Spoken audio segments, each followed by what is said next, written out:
This video of mine is about the Sun, Mercury, and Venus. Let us explore these celestial bodies in space one by one. Let's begin with our Sun. The Sun contains about 99.86% of the mass in the solar system. The mass of the Sun is approximately 330,000 times greater than that of the Earth. It is almost 3/4 of hydrogen, whilst most of the remaining mass is helium.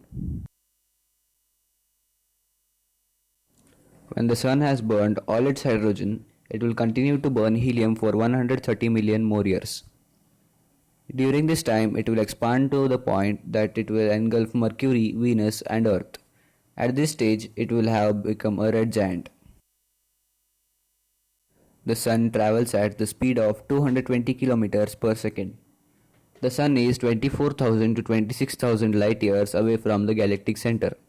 It takes the Sun 225 to 250 million years to complete an orbit across the center of the Milky Way. At around 4.6 billion years old, the Sun has already burnt off half of its store of hydrogen. It has enough left to continue to burn hydrogen for approximately 5 billion years. The Sun is currently a type of star known as yellow dwarf. Like all objects in space, the Sun rotates. Unlike Earth, which rotates as a solid object, the Sun is a ball of gas and turns at different speeds in different places. The equator takes about 25 Earth days to rotate once, but the polar takes 34 days.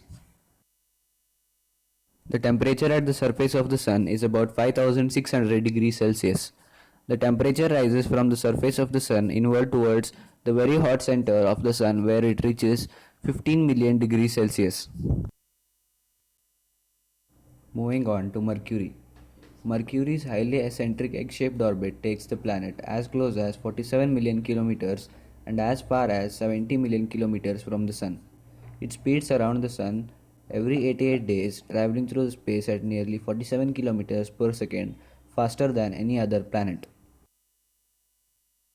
Mercury orbits the Sun more quickly than any other planet, but it rotates slowly. For every 2 orbits, it spins around just 3 times. So a day on Mercury is about 176 Earth days.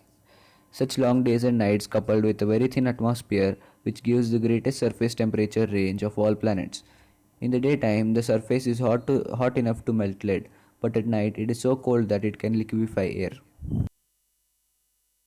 The temperature during the day can reach up to 450 degrees Celsius, but at night the temperatures can get low as minus 170 degrees Celsius. That fluctuation equals the temperature swing more than 600 degrees Celsius. The planet's entire surface is pitted with craters formed when asteroids crashed in Mercury while it was young. The craters range from small bowl-shaped ones to big Carlos Basin, which is nearly one-third width of the planet. Moving on to Venus. Venus is rotating in the opposite direction to the Sun. This is also known as retrograde rotation. One possible reason for this might be a collision with an asteroid or other object.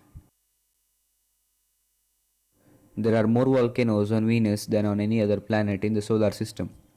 Astronomers know of more than 1600 volcanoes on its surface, but there are likely many more too small for us to see.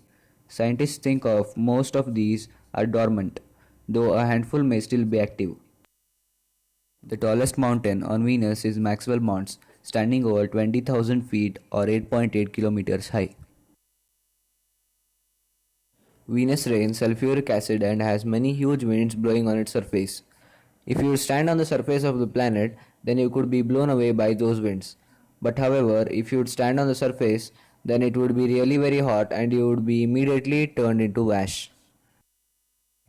As said earlier, Venus temperature is about 462 degrees Celsius, and that is very hot than Mercury despite being further away from the Sun.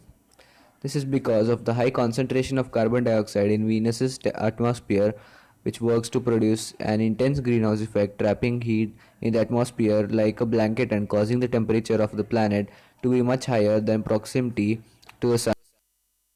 Scientists believe that life would once exist on the planet and was just like our home.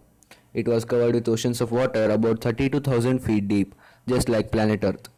Also, the planet had locked some of the water in the soil, and it even had stable temperatures of about 20 degrees Celsius to 50 degrees Celsius. But why did Venus become inhabitable? It is still a mystery. The main theory links the dramatic changes on Venus that happened about 700 million years ago. One of them is about 80% of land got resurfaced, and during this time, tons of magma got released on the surface, which released huge amount of carbon dioxide.